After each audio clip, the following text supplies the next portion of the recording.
The Vietnam War. A massive American aircraft carrier prepares to launch a bombing raid. Warplanes and men are crowded on deck. Then, a fire rips through a jet fighter. Seconds later, the stern of the ship is rocked by a series of huge blasts. Everyone was terrified. The sights were horrible. As fires rage, the crew fights to save the vessel. 17 hours later, 134 men are dead. What caused this horrific loss of life? Now, a top Navy investigator delves into one of the most famous disasters in U.S. military history. Using computer simulations, we reveal what really happened on board the USS Forrestal. Disasters don't just happen. They're triggered by a chain of critical events. Unravel the clues and count down those final seconds from disaster.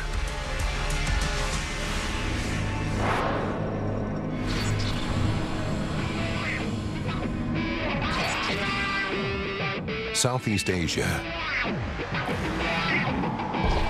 North Vietnam, July 1967.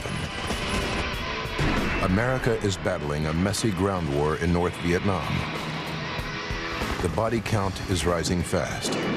To date, more than 6,600 U.S. military personnel have died in the conflict. President Lyndon Johnson wants to finish the job. In an all-out bid for victory, he ups the number of bombing raids. But the war is thousands of miles from American soil, and the bombers need bases. Vital to the new strategy are the U.S. Navy's aircraft carriers. These massive war machines can launch air assaults from hundreds of miles offshore. Sailing to its first tour of duty in Vietnam is the biggest of them all, the USS Forrestal. It cost $189 million to build and has a crew of 5,400 men. The flight deck is vast. Stood on end, it would reach the 80th floor of the Empire State Building. Forrestal represents 4 acres of American sovereign territory, able to travel anywhere in the world. July 29th, 8 a.m. The ship has reached the Gulf of Tonkin, 100 miles off the coast of North Vietnam. It's been stationed here for 5 days, launching bombing raids against the Viet Cong. These are dangerous waters. 3 years earlier, enemy fire hit a warship just a few miles from here. 9 a.m. A bombing mission is scheduled for mid-morning. The pilots slated for the second mission head to their briefings. One of them is Junior Lieutenant Dave Dollarhide. Back home in Florida, 25-year-old Dave had a busy social life as a single man. But the discipline of the Navy changed him. I joined the Navy to become an aviator and grew up actually in the Navy, matured in the Navy. Flying alongside Dave on the mission is his good buddy, Fred White. 32-year-old Fred is a family man. He and his wife, Marianne, have 3 young children back home in Florida. But for Fred, flying a fighter jet is his life's ambition. Well, I'd like to think I was his first love. But he loved flying so much, too. Of course, it was a dream come true for him. The squadron commander briefs Dave, Fred, and the other pilots on their mission. Morning's briefing. The target is a railway line on the outskirts of Hanoi, just south of the Chinese border. Their mission is to destroy the line and cut off a critical supply route to the enemy. Each be carrying 2 1,000. The commander explains that today they'll be carrying different bombs. A day earlier, Forrestal received 8 tons of bombs from the ship USS Diamond Head. The explosives are old and in poor condition, some of them dating back to World War II. When the Forrestal's weapons officer sees the bombs, he decides to get rid of them as soon as possible.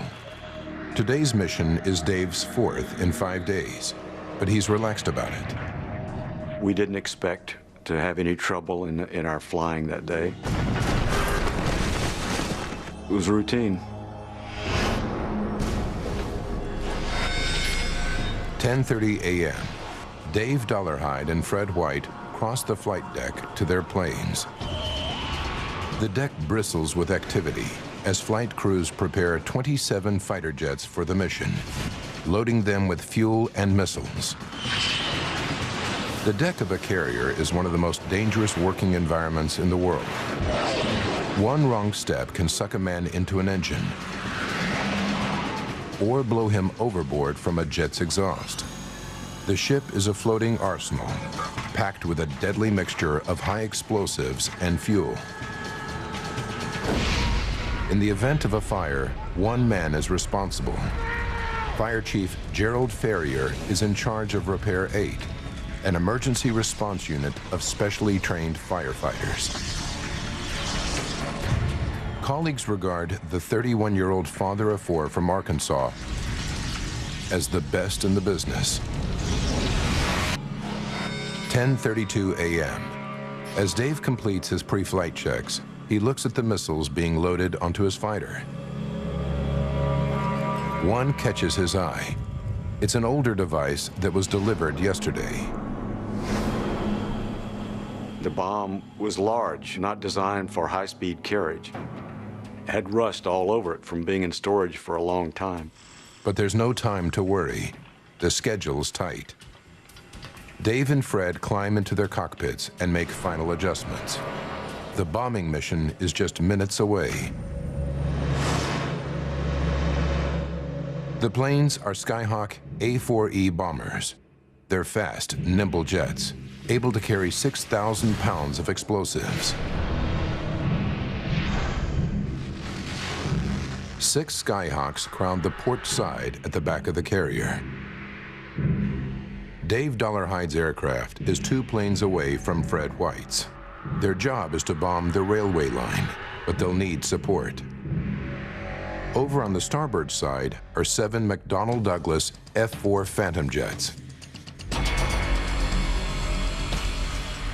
Flying Phantom number 110 will be senior pilot Jim Bengert. His job is to protect the mission by destroying anti-aircraft guns on the ground. The Phantom is twice as fast as the Skyhawk and loaded with weapons. Among them are 24 Zuni rockets, housed in pods on either side of the fuselage. With a top speed of 1,600 miles an hour and a range of 5 miles, each Zuni packs a devastating punch. 10:46 a.m. The ship swings into the wind to give its planes maximum lift for takeoff. Forrestal's steam-driven catapults hurl the first 2 planes into the air. They accelerate from 0 to 150 miles per hour in 3 seconds. 10:51 a.m. The plane's engines are powered up by mobile generators. The deck crew arms the missiles, and the pilots make their final checks. 10:51 and 21 seconds. Dave Dollarhide and Fred White prepare to take turns on the catapult. Suddenly, there's a flash and a loud bang. Jet fuel spills onto the flight deck and spreads rapidly.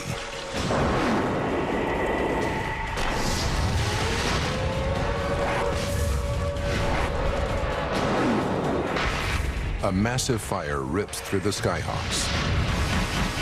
Flames engulf Fred and Dave. They only have seconds to get out of their cockpits, or they'll be burned to death. Seconds from disaster will return in a moment. And now back to Seconds from Disaster. USS Forrestal, the world's biggest aircraft carrier, is on fire. Flaming jet fuel rages across its flight deck. 10:52 a.m. Pilots Fred White and Dave Dollarhide struggle to get out of their burning jets. They have just seconds to escape. In the searing heat and smoke, Dave tries to unbuckle his shoulder harness and leg straps. I was terrified about what was going on, but I understood that my life depended on me getting out of that airplane.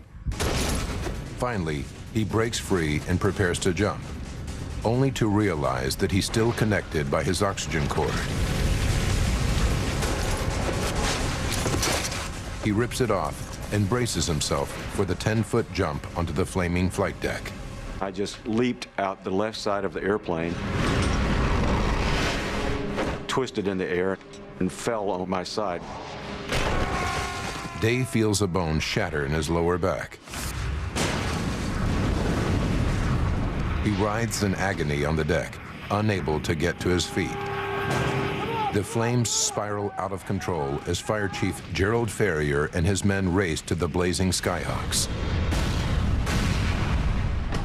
Gerald Ferrier reaches the fire first, armed only with a handheld extinguisher. He gives it a test blast to see if it's working,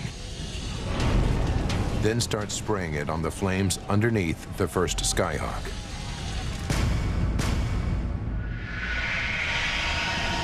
Dave Dollarhide lies helpless on the deck. The blaze creeps toward him, but he can't move. Injured men scream in pain all around him.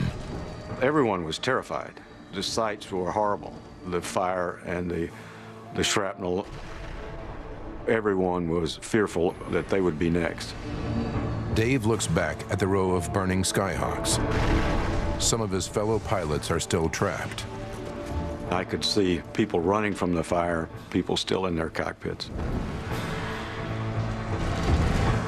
defenseless against the fire that was around. 10:52 and 55 seconds. 94 seconds after the start of the fire, Gerald Ferrier and his men are still battling the flames. Then, a massive explosion rocks the Forrestal. The shockwave is so intense, it causes a brief glitch on the ship's camera. The blast kills Gerald instantly, and most of his firefighting team. Then, 9 seconds later, another huge explosion. This second blast is even more powerful and rattles the supercarrier to its core. The impact leaves a 10-foot wide hole in the armor-plated deck.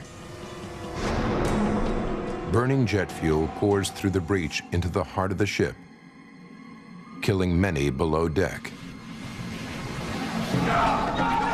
In the mayhem, crew members battle to get the situation under control.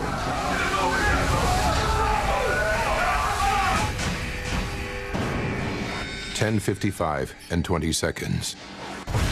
The fire has been blazing for almost 4 minutes. Dave Dollarhide still lies on the flight deck, and time is running out. He has to get away before he's engulfed in flames or blown to pieces by another explosion. Adrenaline surges through his body, and despite suffering a broken hip and elbow, he forces himself to his feet. Bombs sizzle behind him, but can he get clear in time? The fire was everywhere, and the thought going through your mind is to just escape. Dave gets only a few feet from the wreckage when a third explosion knocks him down.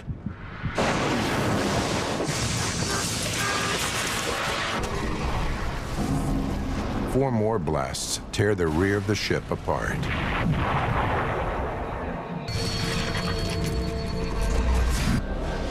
(10:57 a.m.) Less than 6 minutes after the fire starts, the ship is in serious danger of sinking. Condition zebra throughout the ship. Alarms sound and watertight doors close all over the carrier. This is Condition Zebra, sealing off the damaged compartments to limit the spread of fire. But closing the hatches cuts off many escape routes. 10:58 and 20 seconds. Crew members see Dave Dollarhide's motionless body on deck. They haul him to his feet, amazed that he's still conscious. He's dragged to safety just in time. They make it to the sick bay, but Dave fears the danger isn't over. We could hear the noises on the hangar deck above us, and we knew the fire was still raging. But fire is no longer the primary threat. The crew pumps millions of gallons of seawater into the port hold of the ship to tackle the blaze. In a cruel twist, they are putting themselves in grave danger. USS Forrestal and 5,400 men are close to sinking. When Seconds from Disaster returns. We now return to Seconds from Disaster. The USS Forrestal is in a critical situation. The aircraft carrier is listing dramatically as sailors struggle to fight fire above and below decks. Along with the blaze, they're now well aware that Forrestal's 80,000 tons is on the verge of capsizing. If that happens, they will all go down with it, all 5,400 men on board. Frenzied, the crewmen rush to the fuel tanks to pump oil from one side of the ship to the other. They have to get weight to the starboard side, or the ship will be lost. Across the deck, thousands of pounds of explosives sizzle in the extreme heat. Captain Belling orders the crew to get rid of anything that might detonate. They jettison multi-million-dollar planes and tons of bombs into the ocean.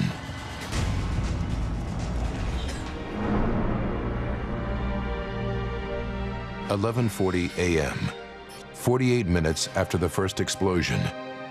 The crew finally puts out the fires on the flight deck. They pump enough oil across the ship to correct its listing. But it takes another 16 hours to extinguish the fires below deck. By 4 a.m. on July 30th, Forrestal's commander, Captain Belling, makes an announcement to his crew. I want to let you know that Forrestal is again making 25 knots. At the end of 17 hellish hours, 134 men are dead.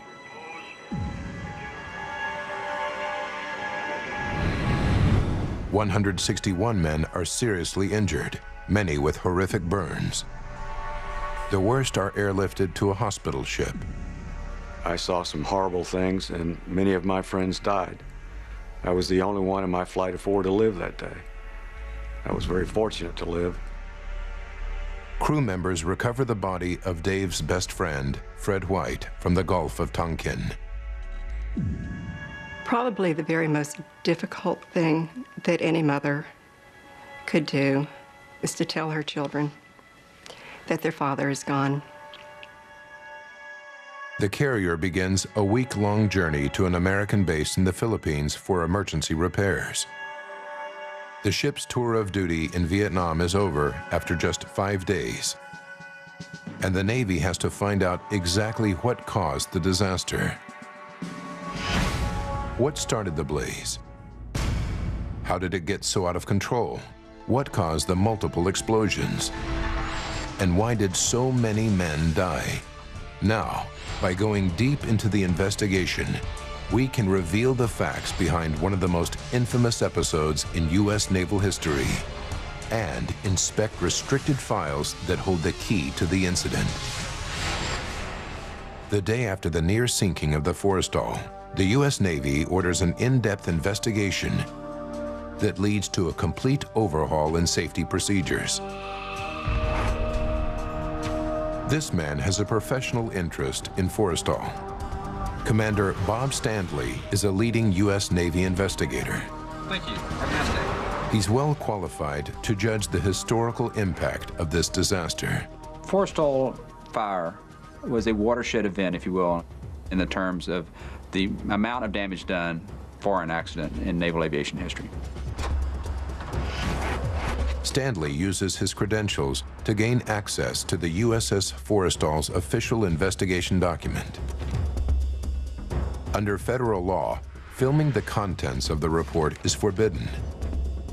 But Stanley reopens the files so we can learn how the original Navy investigators cracked the case. The man who carried out the Forrestal investigation was Rear Admiral Forsyth Massey. Massey is now deceased. But back in 1967, the respected officer put his reputation on the line by vowing to get to the bottom of the Forrestal disaster. Stanley knows that Massey faced a tough challenge. Many witnesses were dead, and fire destroyed much of the crucial evidence. What remained was at the bottom of the ocean.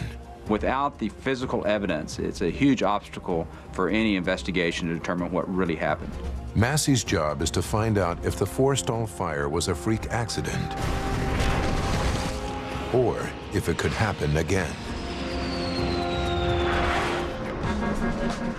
The report reveals that Massey's first step is to interview hundreds of eyewitnesses. Have your name, rank, and serial. Question 1. What caused the fire in the first place?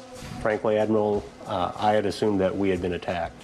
Many believe they had come under enemy fire. Sir, the second explosion was more violent than the first. They report seeing missiles strike the ship and bombs exploding on deck. Massey has one definite way to find out: the radar. Forrestal is equipped with one of the most sophisticated radar systems in the world. It has a range of 200 miles and can detect aircraft 50,000 feet above. But on reviewing the ship's logbook from July 29th, Massey discovers that the radar detected nothing. With hostile fire ruled out, Massey starts to look for answers closer to home. His most important piece of evidence is footage shot by the onboard camera. Massey orders copies of the footage, hoping it will reveal all. The Pilot Landing Aid Television System, or PLAT, is no ordinary camera. A radar link displays the aircraft's speed on a dial at the top of the picture. Footage from the PLAT camera should enable Massey to analyze the Forrestal disaster frame by frame. Just before the fire starts, the cameraman records 2 planes taking off. Then, as he stands by to film the next takeoff, something catches his attention. Quickly, he pans left and captures the fire as it ignites the rear deck. Although black and white, and suffering from electronic interference from the ship's radar, the film holds forensic clues in its detail. Massey analyzes it shot by shot. With an investigator's eye for detail, Massey discovers evidence hidden in the footage. Evidence that will be key to understanding how 134 crew members of the USS Forrestal lost their lives. When Seconds from Disaster returns. You're watching Seconds from Disaster. In 1967, Rear Admiral Forsyth Massey investigated a huge fire on the aircraft carrier USS Forrestal. Today, top U.S. Navy investigator Bob Stanley has gained access to Massey's official classified report. I was impressed reading Admiral Massey's report that they followed the same techniques and methodology that we use today. It was a very thorough report. But Stanley has yet to find out how Massey solved the mystery. Massey's report reveals that an onboard camera recorded the horrifying scenes on the ship. The footage is a huge bonus, but there's one big drawback. The cameraman is facing the wrong way when the fire starts. By the time he pans left, the fire is already ablaze. The first crucial 5 seconds of the event are missing. And those 5 seconds could reveal what caused the fire. It's now that Massey's obsessive attention to detail pays off. When analyzing those first 5 seconds, before the camera swings around to film the fire, Massey spots a flash by the plane on the foredeck. He watches it over and over again and sees a clearly discernible flash underneath the plane that's about to take off. This fighter jet is on the runway toward the front of the carrier. But the actions of the men in the foreground don't match what appears to be happening right in front of them. One of them turns and points, not toward the flash, but in the opposite direction, to the rear of the ship. Massey is confused. Why don't the men react to the flash directly in front of them? He goes back to his interviews with the deck crew. They confirmed that they did see a flash, but they saw it near the phantoms on the starboard rear of the ship, the opposite end of the deck to the flash Massey spotted. Then something catches his eye. He realizes he's been looking in the wrong place. The answer isn't in the footage. It's in the Platt camera that filmed it.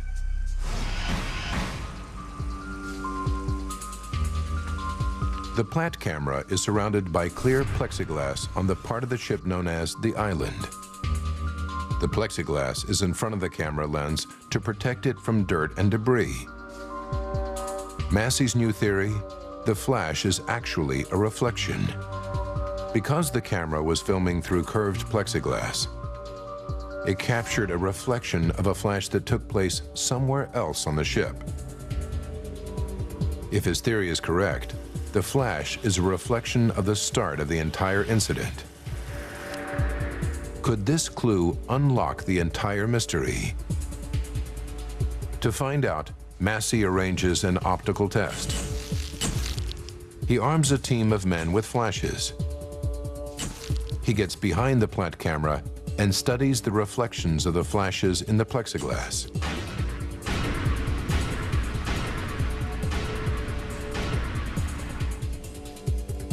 One flash perfectly replicates the original flash caught in the plexiglass seconds before the fire started.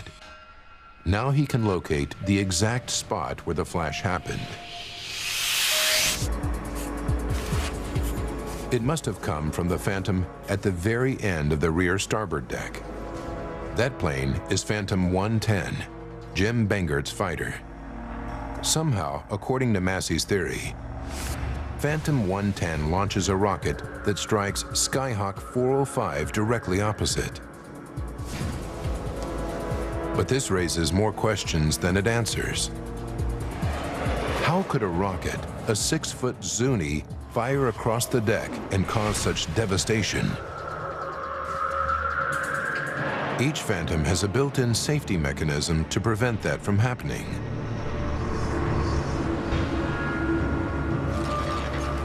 Highly trained air crews follow detailed safety procedures. So what went wrong?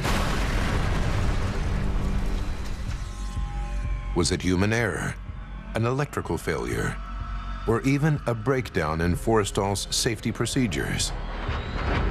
With many other Phantoms in service, are more disasters lying in store for the U.S. Navy? Massey needs to check out the safety mechanisms on Bengert's Phantom to find out why they failed. But Bengert's jet is at the bottom of the ocean. So Massey tracks down another Phantom. To understand what Massey finds out, present-day investigator Bob Standley needs to find a Phantom of similar vintage. The F-4 has been out of commission since 1996. But the National Warplane Museum in Horseheads, New York has one on site. And it's outfitted for action like the one that Bengert flew. Each launch pod connects to the cockpit controls via an electrical circuit. When the pilot presses the fire button on his joystick, it sends a signal to the pod, which launches the rocket. But on the deck of an aircraft carrier, this should be impossible. As a safety measure, launch pods aren't electrically connected to the cockpit until seconds before takeoff. Only when the plane is on the catapult does the deck crew ready the launch pods for combat. They do two things to achieve the connection. First, they remove a safety pin from the pod. Then they plug in a device called a pigtail. Once plugged in, the pigtail completes the electrical circuit between the launch pods and the pilot's joystick. Now, if a Zuni rocket is accidentally released, like in this demonstration, it fires harmlessly out to sea. The entire system should be foolproof. So why did the safety procedures fail this time? Massey discovers that the safety pins are anything but safe.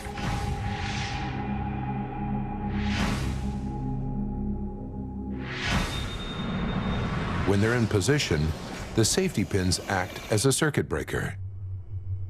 But high winds on deck can pull on the pin's ribbons, ripping them out of the holes. Some are even found lying on deck. Massey's investigation establishes there was a high wind on the day of the fire. In order for this pin to be effective, it needs to be completely seated. In high wind condition, like they had that day of 32 knots, these pins have been known to come out partially and also completely. Massey believes that on the day of the disaster, the safety pin had been blown out of its position in the launch pod. But there was a backup safety mechanism: the pigtail. It is only when the pigtail is plugged in that a rocket can be fired. That's why the crew is ordered to plug them in just seconds before takeoff. But in interviews with the men, Massey discovers exactly why a Zuni rocket went off. Massey's investigation now takes him back a few weeks to the Forrestal's journey to Vietnam. During training missions on the way over, pilots argue that plugging in the pigtail while a plane is on the catapult slows down operations. If there's a malfunction, the plane has to be removed from the catapult, which holds up other planes in line for takeoff. The pilots point out that in a combat situation, a delay like this could be fatal. Exactly a month before the fire, while the Forrestal was still sailing to Vietnam, the ship's Weapons Coordination Board met to discuss the men's concerns. It ruled that flight crews could ignore Navy protocol on connecting the pigtails. From now on, they could plug them in not when the planes were on the catapult facing out to sea, but when they were on the rear deck, facing each other. The ruling was never made official, but the crew immediately begins to act on the board's decision. Massey now knows there was nothing to prevent an electrical pulse from reaching the pod of the Phantom and setting off a rocket. Clearly, an electric pulse did activate the rocket, but where did it come from? That's his next puzzle, and the biggest mystery yet. Could it be that pilot Jim Bangert pressed the fire button? Massey listens to a recording of his interview with Bangert again. Under oath, the pilot states that he flipped just one switch to turn on the plane's power. Massey carries out his own checks on Bangert and finds that he has an impeccable service record and is one of the ship's safety officers. Even though Massey believes Bangert, that doesn't help him trace the source of the electrical pulse. He listens to Bangert's testimony repeatedly. Yes, sir. I started up the starboard side engine, and I felt the jolt, and I saw a yellow orange. Suddenly, he makes the connection. A power surge. The jets on Forrestal have to be powered up before takeoff by an external source. Once the mobile generator powers up the plane, Bangert needs to flip a switch in the cockpit to change the power supply from the external source to the internal source. This is the key moment. When you move these switches to on, that is when the missile fired. It was really the shift of power sources. It was unregulated there for a brief moment, giving a transient surge of power. At the precise second Bangert flips the switch, a shower of stray electrical currents surge through the plane. One rogue current finds its way into the circuit that connects the joystick to one of the launch pods. With the safety pin out and the pigtail plugged in, the current reaches the pod and fires the deadly rocket. 120 pounds of high explosive shoots across the deck, creating a fiery disaster.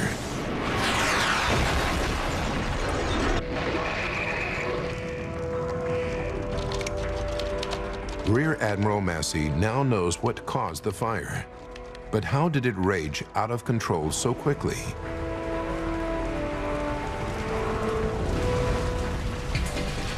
Fires are a regular hazard on the deck of every aircraft carrier. On average, there's one every 5 days on Forrestal. Highly trained and well-equipped firefighting teams are on board to extinguish these blazes quickly. So why couldn't they put this one out? Massey looks at the Platt footage to see how the crew tackled the original blaze. When the fire first breaks out, Chief Fire Officer Gerald Ferrier rushes toward the Skyhawks, holding only a handheld extinguisher. Other members of his 8-man team grab the hoses, but just 94 seconds after the start of the fire, there's a huge explosion, and everything changes. Gerald Ferrier is killed instantly. 5 more firefighters are also killed, and the blast badly injures the other 3 in the team. In a matter of seconds, all the trained firefighters are out of action. Untrained men now fight the inferno. As the original footage reveals, they use both water and foam. But a seasoned accident investigator like Massey knows this is a disastrous error. The crew should only use foam. The combination of foam and water doesn't work when tackling a fuel fire. The lighter-than-fuel foam covers the blaze, acting as an oxygen-robbing blanket, but the water washes away the foam, allowing the fire to flourish. Even worse, the heavier water carries the flaming jet fuel on its surface. Unwittingly, the crew actually spread the fire. It was an uncontainable fire at that moment for the crews. They were overwhelmed and they did not have the training to contain the fire on the Forrestal. So Massey now knows why the fire spread so rapidly. But this still doesn't explain the biggest mystery about Forrestal. What caused the series of deadly blasts that killed so many crew members? Seconds from Disaster will return in a moment. And now back to Seconds from Disaster. Naval accident investigator Forsyth Massey knows what triggered the Forrestal disaster. A rogue Zuni rocket slammed into a Skyhawk. But he still needs to solve the biggest mystery of all. What caused the massive blasts? Reviewing the footage of the disaster, Massey is intrigued by the actions of Chief Fire Officer Gerald Ferrier. On the film, he runs over wearing no protective clothing and armed with just a fire extinguisher. Gerald would have known that every bomb has what's called a cook-off time. The time it takes for a bomb to explode when exposed to extreme heat. The bombs usually on board a Skyhawk have a cook-off time of 2.5 minutes before they detonate, giving a man with an extinguisher time to start cooling them down. But now, for the first time, Ferrier must have realized that he was dealing with something entirely different. The bombs on the burning deck were the aging, rusty devices delivered to Forrestal just the day before. He had no idea when these bombs would go off. Present-day investigator Bob Stanley commissions an explosives expert to compare the cook-off times of these old weapons with those of the modern bombs usually carried by the Skyhawks. His tests are revealing. The cook-off time of the older bomb is over a minute less than that of the modern munition. By the time Ferrier gets to the bombs, one is already split open and burning white hot. He screams at his men to run for their lives. He must have realized that they would blow up in seconds. Stay back! He was not concerned about his own personal safety, and so he sacrificed his life in an attempt to save the ship. In all, 7 of the older bombs on board Forrestal detonate. Had the Skyhawks been armed with their usual weapons, Gerald would have had an extra minute to prevent detonation. And that, according to the explosives expert, would have been enough time to stop the bombs from going off. If we'd have had just 60 more seconds, more than likely we would have been able to get the fire under control a lot quicker, which would have prevented other weapons from going off. In his final report, Massey confirms that the decision to arm Forrestal with old, decaying bombs is the cause of many of the 134 deaths. The old bombs were on board because in 1967, the U.S. military was running out of explosives. Yet the government was increasing the number of bombing missions to Vietnam. So the fateful decision was made to arm Forrestal with these older, more volatile weapons. Now, by rewinding the events of that fateful day, and by following the evidence uncovered during the extensive investigation, we can finally reveal the chain of events that destroyed USS Forrestal and killed 134 men.